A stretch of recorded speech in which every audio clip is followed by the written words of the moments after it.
Olá, meus amigos, sejam bem-vindos a mais uma palestra de atualização desenvolvida pelo Instituto LivreNet. Temos a honra de receber em nosso estúdio hoje o professor Luiz Delori, que é mestre e doutor em Processo Civil pela USP, também é mestre em Direito Constitucional pela PUC São Paulo, professor e autor de várias obras jurídicas. A temática da qual o professor vai tratar é recursos e agravo nos próprios autos. Professor Delori, seja muito bem-vindo. Muito obrigado, só um prazer estar aqui, uma honra estar aqui para vocês. Esse projeto LivreNet é algo sensacional. Antes de começar propriamente, a gente precisa falar nisso, porque é uma forma de democratizar o acesso ao ensino, o acesso ao debate jurídico de qualidade. O blog, tenho certeza que todos já conhecem, Atualidades é uma coisa sensacional. Eu, mesmo como professor, sempre acompanho temas muito atuais dos mais diversos ramos do direito. Então, para mim, é um prazer e uma honra estar aqui para a gente trabalhar com recursos. Muito obrigado, professor Delori. Fica à vontade. Muito obrigado. Prezados, como vão? Bom dia, boa tarde, boa noite ou, quem sabe, boa madrugada. Outra grande vantagem dessa conversa via internet é que a gente pode, a qualquer momento, acompanhar, a qualquer momento, debater. É uma beleza, uma maravilha isso que a gente tem aqui, essa condição que a internet nos dá. Pois bem, vamos propriamente agora trabalhar. O tema do nosso encontro de hoje qual é? Recursos. Recursos de uma forma geral e em específico agravo. Mas qual agravo? O sistema processual civil brasileiro conhece hoje 4 agravos. E eu vou tratar o foco agravo nos próprios autos, ou agravo de decisão denegatória, agravo do 544, agravo que passou por uma alteração relativamente recente e que tem dado ainda alguns problemas, algumas discussões, algumas dúvidas. E o objetivo é esse. Os senhores já sabem, nós temos 3 aulas, ou melhor, uma palestra dividida em 3 partes. Na primeira parte, eu vou tratar de recursos de uma forma geral. Na segunda parte, eu vou tratar dos 4 agravos. E na terceira e última parte, eu vou focar no agravo nos próprios autos. Perfeito? Então, a primeira parte do nosso encontro, recursos de uma maneira geral. Segunda parte, os 4 agravos. E a última parte, o agravo nos próprios autos, que é o foco do nosso encontro. Perfeito? Costuma-se afirmar, não sem ser bem verdade, que recurso é algo complexo no sistema processual brasileiro. Debate-se agora uma mudança no Código de Processo, tentou-se simplificar, mas a gente percebe que o sistema está muito parecido, mesmo se o projetado código venha a ser aprovado, está muito parecido com o atual Código de Processo Civil. Mas o que eu destaco já de início? Normalmente, na graduação, em pós, em curso preparatório, o que a gente vê? A gente trabalha cada recurso separadamente. A gente vai ver primeiro os recursos e depois vai analisar o seu cabimento. Eu proponho para vocês uma inversão. Fica mais fácil trabalhar no sentido inverso. Como assim no sentido inverso? A gente primeiro vê quais são as decisões judiciais para, a partir das decisões judiciais, analisar quais são os recursos cabíveis. Perfeito? Então eu vou inverter um pouco, até pela limitação de tempo nossa, eu vou inverter um pouco o usual em relação à parte recursal. Mas, de forma bem breve, vamos trabalhar um pouquinho, bem breve, um pouco a respeito do recurso em si. O que é recurso? Recurso é ato voluntário da parte que busca, na mesma relação processual, reformar, anular ou complementar a referida decisão judicial. De novo, recurso é ato voluntário da parte. Portanto, para algo ser considerado como recurso, há necessidade do quê? Vontade da parte. Por isso, reexame necessário, previsto no 475 do CPC, a necessidade de uma segunda análise de uma decisão judicial proferida contra a Fazenda Pública, reexame necessário não é tecnicamente recurso. Por quê? Porque não há a vontade do ente estatal. Claro que o ente estatal pode recorrer, mas se não houver recurso, haverá reexame necessário, que recurso não é. Portanto, ato voluntário da parte, que no mesmo processo não se trata, portanto, de uma outra relação jurídica processual. Existem as chamadas ações de impugnação autônoma, que são meios de impugnar decisão judicial, porém não são recurso. Por quê? Porque dão origem a um novo processo. Exemplo, ação rescisória. Exemplo, mandado de segurança. Exemplo, habeas corpus. Como se trata de uma nova relação processual, não é recurso. Mas como? Ação de impugnação autônoma. Então, ato voluntário no mesmo processo que busca reformar, anular ou complementar. Reforma, alteração da decisão, erro no julgamento. Anulação, erro de forma, erro de processamento, necessidade de uma nova decisão, refazer a decisão porque a forma não estava correta. E complementar, esclarecer ou integrar a decisão quando estivermos diante de um vício de omissão, contradição, obscuridade, que os senhores sabem, cabíveis seriam os embargos de declaração. Perfeito? Prosseguindo. Recurso, portanto, foi conceituado. Agora, quais são os recursos previstos no sistema processual brasileiro? Nós temos o chamado princípio da taxatividade, previsto no artigo 496 do CPC. De novo, taxatividade previsto no artigo 496 do CPC, que é esse aqui que eu estou reproduzindo para os senhores no nosso quadro, para facilitar o nosso debate. O que significa o princípio da taxatividade? Só é recurso aquilo que estiver previsto em lei como tal. Ou seja, é um rol taxativo. Só é recurso o que está na lei. Apenas aquilo que o legislador indicar como recurso é que poderá ser considerado como tal. Perfeito? Entenderam a lógica? E quais são os recursos que nós temos no sistema processual civil brasileiro? Estão aqui, artigo 496 e seus 8 incisos. Apelação, agravos, como disse aos senhores, são 4 agravos, embargos infringentes, que toda reforma que se fala pensa em acabar com os embargos infringentes, mas ele acaba ressuscitando, né? Até brinco às vezes quando estou falando que os embargos infringentes são o Highlander do processo civil, né? Todo mundo quer matar os embargos infringentes, ele vai lá e ressuscita. Né? No projeto de novo CPC, a versão original no Senado acabava com os infringentes. A última versão na Câmara, neste momento, ressuscitou os infringentes. Enfim, infringentes, embargos de declaração, recurso ordinário, especial e extraordinário para Tribunal Superior e também embargos de divergência. Perfeito? Então temos aqui 8 recursos, lembrando que o agravo tem a sua subdivisão para 4 recursos. São estes os 8 recursos do CPC.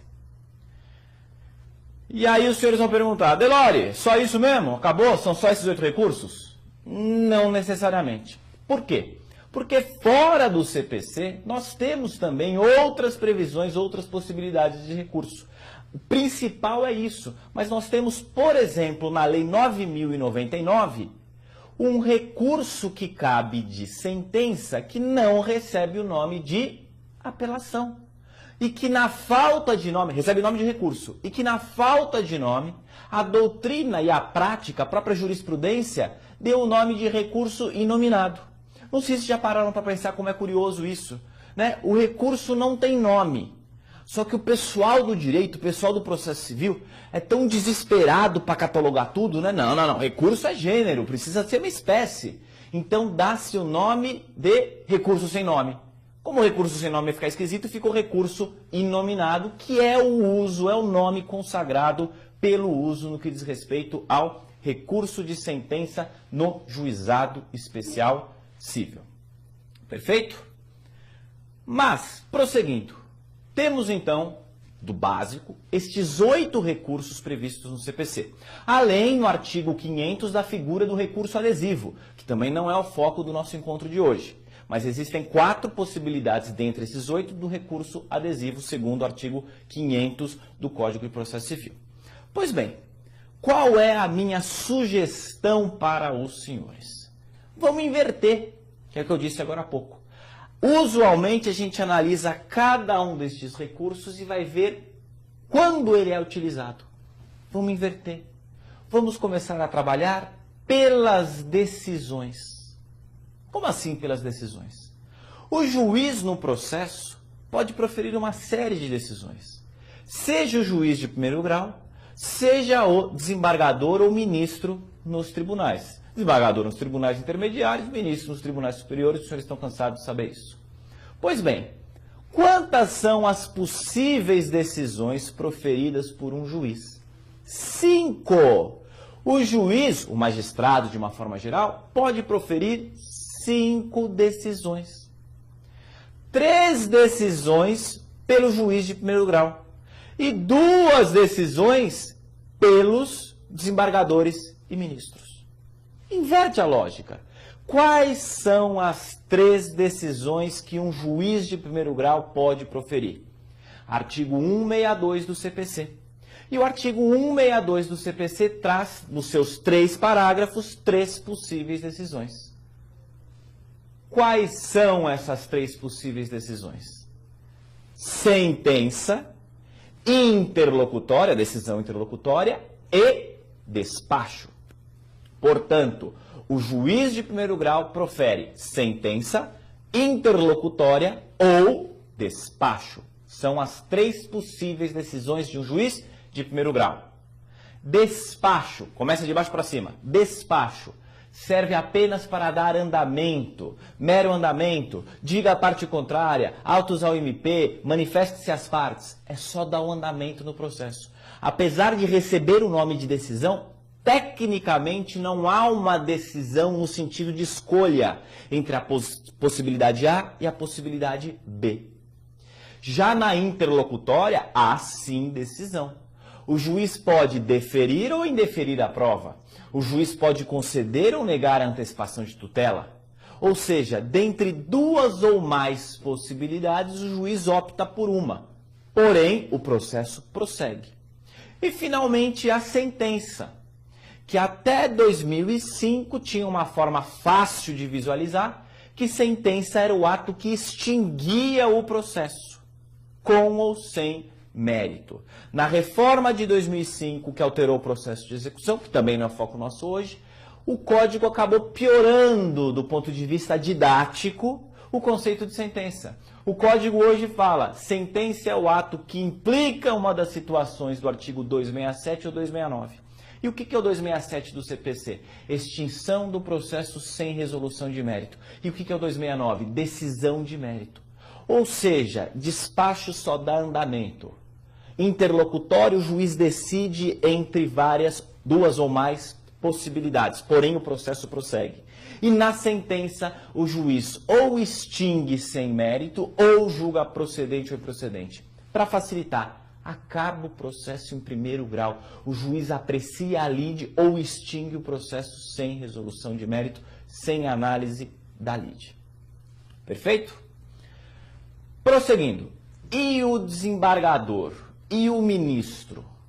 Desembargador e ministro podem proferir 2 decisões.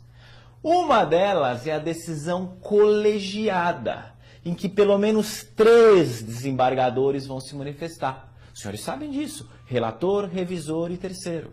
Decisão colegiada que recebe o nome, todo mundo está cansado de saber, de acórdão. Portanto, no âmbito dos tribunais, não vamos ter a figura de sentença ou interlocutória. Teremos a figura do acórdão, segundo o artigo 163 do Código de Processo Civil. Acórdão, decisão colegiada. Mas, além desta decisão colegiada, cada vez mais a partir de meados dos anos 90 e cada vez mais desde então, existe a possibilidade de o relator, o principal responsável pela causa, julgar sozinho, julgar sem a participação dos outros desembargadores ou ministros. Isso é a denominada decisão monocrática. Portanto, o desembargador ou ministro pode proferir de forma colegiada acórdão ou decisão monocrática. Decisão monocrática prevista no artigo 557 do Código de Processo Civil. Que não sei se já pararam para ver, mas esse artigo 557, com o devido respeito ao legislador, é um verdadeiro desastre. Para não me alongar, talvez seja caso único no mundo. É um artigo que tem 3 parágrafos, mas não tem parágrafo terceiro. É verdade, se quiser para um pouco, dá um pause aqui na palestra, vai ver no código, joga no Google aí o CPC, abra na página do Planalto e veja lá. Tem 3 parágrafos, mas não tem parágrafo terceiro. Tem parágrafo primeiro A, parágrafo primeiro e parágrafo segundo. É surreal. Né? Não sabe contar o legislador, de novo, com a devida vênia, é um absurdo. Né? Tinha que resolver isso daí. Mas enfim, temos então 5 possíveis decisões. 2 para tribunal, 3 para primeiro grau. De novo, primeiro grau, sentença, interlocutória e despacho. Segundo grau ou grau superior, acórdão e monocrática. Perfeito? Você lembra disso? Você sabe disso? Você lembra que existe a sentença, a interlocutória, despacho, acórdão, monocrática. São 5 para a gente lembrar. É mais fácil do que os 8 recursos. De novo, inverte a lógica. Pois bem, qual é a ideia? A partir de cada uma dessas decisões, nós teremos o recurso cabível. Veja nesse quadro.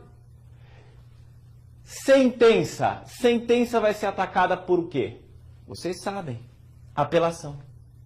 Decisão interlocutória vai ser atacada por o quê? Vocês sabem. Agravo. Despacho, artigo 504 do CPC. Despacho é irrecorrível. Vamos para o tribunal. Decisão monocrática. Monocrática primeiro. É atacada por agravo. E acórdão? O resto. Como assim? O resto. Sentença, apela. Interlocutória, agrava. Monocrática, agrava. O que não foi isso? Os outros recursos cabem de acórdão. Não fica mais fácil? Eu não tenho a menor ideia para que serve o recurso ordinário. Serve para atacar? Acórdão. Facilita a nossa vida. E, lembrando, vai ter um que vai ser diferente, que serve para esclarecer. Qual é que serve para esclarecer? Embargos de declaração, que cabem de todas as decisões. Não fica mais fácil? Portanto, sentença, apela. Interlocutória, agrava. Monocrática, agrava. Acórdão, o resto. Despacho, irrecorrível. Não facilitou? De 8 decisões, diminuímos para 4, porque despacho é recorrível. E lembrando que os embargos de declaração cabem das 4. Sentença, interlocutória, acórdão e monocrática. Perfeito? Na sequência, a gente vai analisar o cabimento dos 4 agravos. Obrigado pela atenção e até mais.